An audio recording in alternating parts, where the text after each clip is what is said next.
Balkanisation, la RDC vit les velléités des sécessionnistes depuis son accession à l'indépendance, ce n'est plus une nouveauté, porte-parole FARD.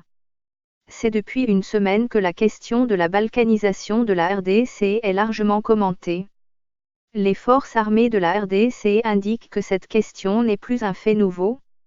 Le porte-parole militaire dans l'opération Sukola 1, le major Makrez Kei, remarque que depuis son accession à l'indépendance, la RDC est toujours victime des projets de balkanisation qui se heurtent à la résistance des forces armées congolaises combattant pour l'unité nationale.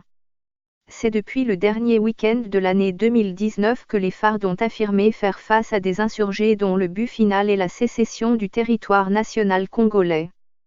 Selon le major Makrez Kei, ces propos font suite aux révélations accablantes des capturés des rebelles des Forces démocratiques alliées, ADF.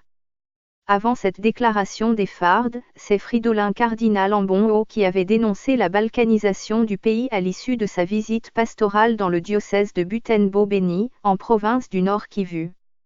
Le porte-parole des FARD indique que le plan de balkanisation va connaître un échec car tout le monde a pris conscience de la situation sécuritaire de l'heure. Il appelle la population à toujours accompagner les forces armées congolaises pour déjouer le plan de l'ennemi de la RDC. Un nettoyage au sein des FARD. Le Forum de paix, une structure de la société civile de Beni, propose ce qu'il qualifie de toilettage au sein des forces armées de la RDC. Selon Justin Matveut, son secrétaire exécutif, l'armée loyaliste a connu le mixage de plusieurs groupes armés locaux et étrangers. Sans pour autant rejeter l'hypothèse selon laquelle l'ennemi opérerait avec la population locale, il estime que plusieurs d'entre eux issus des anciens groupes armés, se cacheraient au sein de l'armée d'où la vigilance doit être renforcée. Source, MCN.